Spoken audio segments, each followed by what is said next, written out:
नमस्कार, मैं हूं आंचल सिंह और आप सभी का स्वागत है हमारे चैनल पर। इस वक्त की बड़ी खबर आपको बता दें, महाराष्ट्र से आ रही है। महाराष्ट्र में महक मिर्जा, जिन्होंने फ्री कश्मीर के पोस्टर बैनर लगाए थे विरोध प्रदर्शन में, उनके खिलाफ केस बंद हो। मुंबई पुलिस ने अपने चार्जशीट में यह कहा है।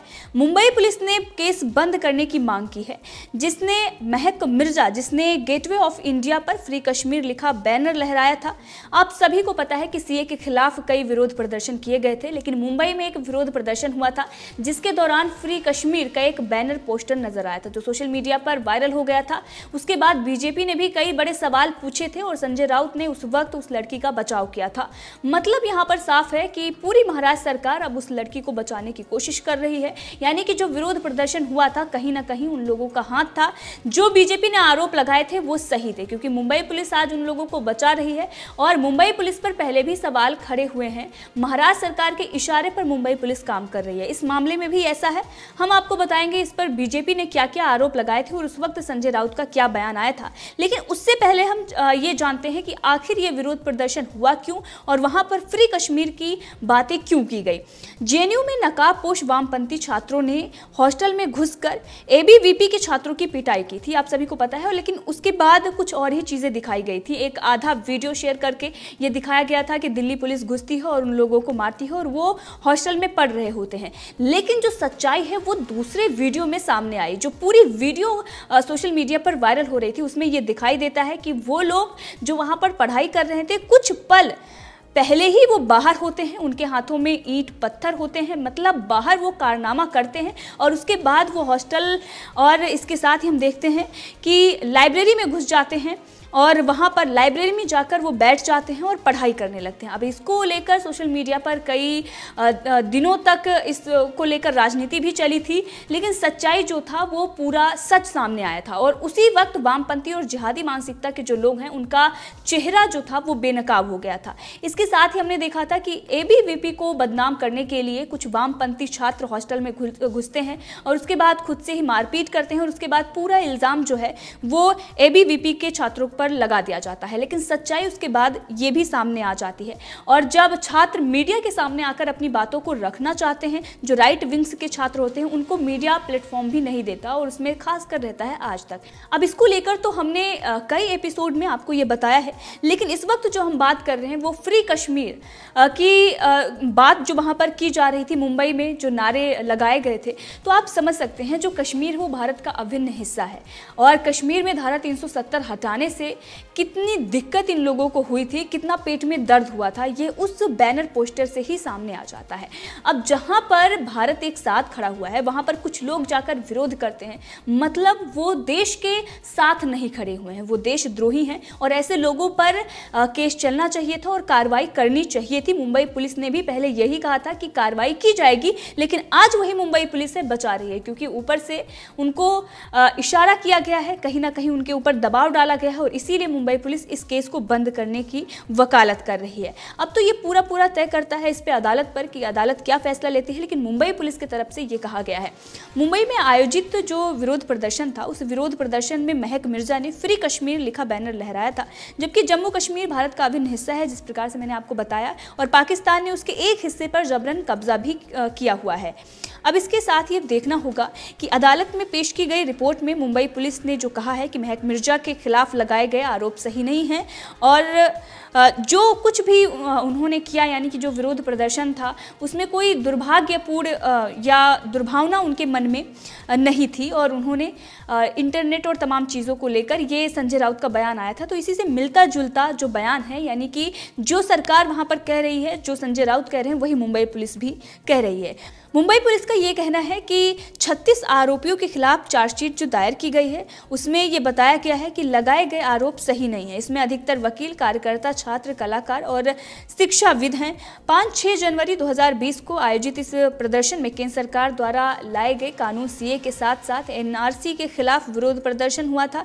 एनपीआर के खिलाफ भ्रम फैलाया गया था और उसके विरोध में भी नारे लगे थे, सीए के विरोध में नारे लगे थे, 370 को लेकर भी वहां पर नारे लगे थे, फ्री कश्मीर की बातें की गई थी। मतलब पहले जो स्थिति कश्मीर की थी वो बना दिया गया था महाराष्ट्र की। और इसीलिए जब कंगना रनावत ने कहा कि वो पीओके है तो पूरी महाराष्ट्र सरकार इस बात से बौखला जाती है। लेकिन वहाँ जो कुछ होता है वो ये चीज़ें दिखाता है कि वहाँ पर सरकार किसकी है और वहाँ पर किस तरीके से आरोपियों के जो मंसूबे हैं वो कितने बढ़े हुए हैं।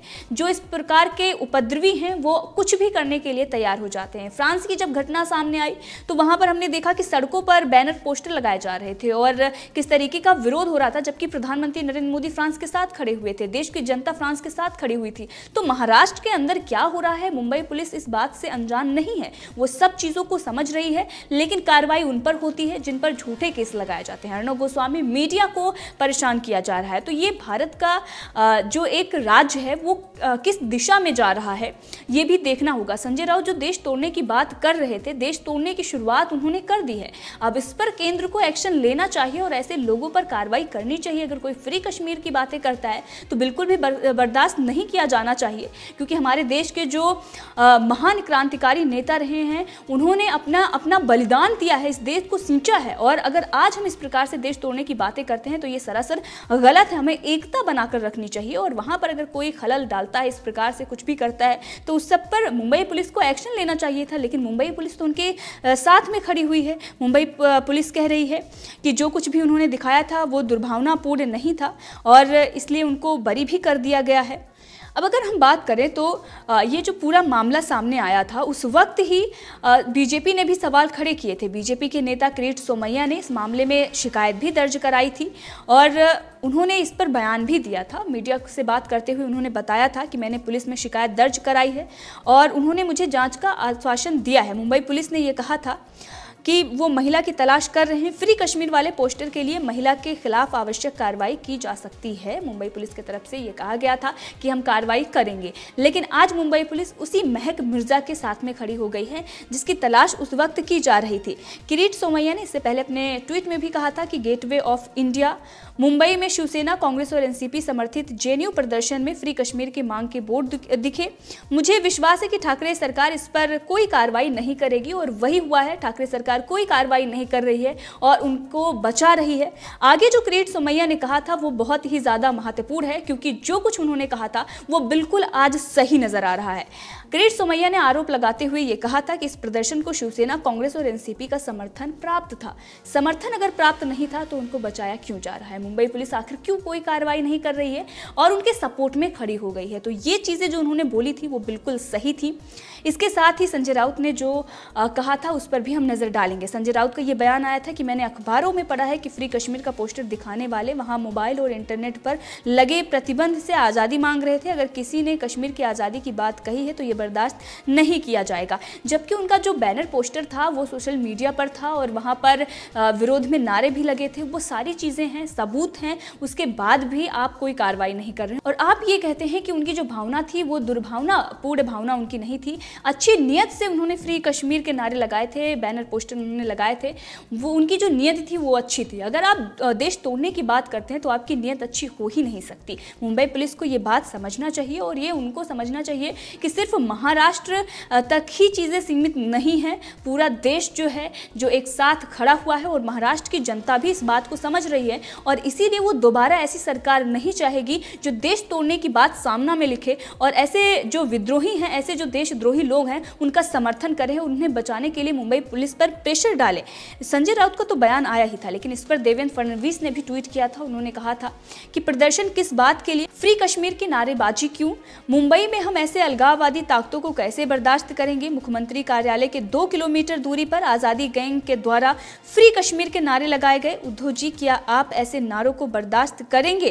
किरीट सोमैया ने जो सवाल खड़े किए थे, जो आरोप उन्होंने लगाए थे, देवेंद्र फडणवीस का जो बयान आया था, उन्होंने जो ट्वीट किया था, उन्होंने ये लिखा था कि आप इस नारे को बर्दाश्त करेंगे, तो शिवसेना ने इस नारे को बर्दाश्त किया है। सामना में जो देश तोड़ने की बातें उन्होंने लिखी हैं तो उन्होंने पूरा साफ ये कर दिया है कि वो देश के साथ नहीं खड़े हुए। एक क्षेत्रवाद की वो जो राजनीति करते आए हैं, उनको देश से जो प्यार था वो खत्म हो गया है, जो उनकी विचारधारा थी वो उन्होंने खत्म कर दी है। बाला साहब ठाकरे के सामने अगर इसी प्रकार से सामना में ये सारी चीजें लिखी जाती तो ये 100% सच है कि संजय राउत को उसी दिन शिवसेना से निकाल दिया जाता। अगर अगर संजय राउत इस प्रकार से बयानबाजी करते। लेकिन बड़ी बात तो यहाँ पर यह है कि उद्धव ठाकरे वही भाषा बोल रहे हैं जो संजय राउत लिख रहे हैं। तो कहीं ना कहीं कमी जो है वो अपनों में ही है और इसीलिए इस प्रकार से चीजें की जा रही हैं। और मुंबई महाराष्ट्र में एक बड़ा नैरेटिव सेट किया गया है। ड्रग्स मामले में आप देखें या कोई भी मामले में कोई भी होता है वो कुछ भी कर गुजरता है, लेकिन उस पर कोई कार्रवाई नहीं की जाती है। आरोपियों के साथ में मुंबई पुलिस खड़ी होती है, उनको प्रोटेक्शन देती है, लेकिन दूसरी तरफ अगर पत्रकार इन्वेस्टिगेशन करने जाता है तो उसको उठाकर जेल में डाल दिया जाता है। वो पत्रकार जो सच्ची पत्रकारिता कर रहे हैं, सरकार से सवाल पूछ रहे हैं, उनको तलोजा जेल में भेजा जाता है। तो ये सारी चीजें जो महाराष्ट्र में मुंबई पुलिस कर रही है और इसीलिए मुंबई पुलिस की जो साख है वो कम हुई है।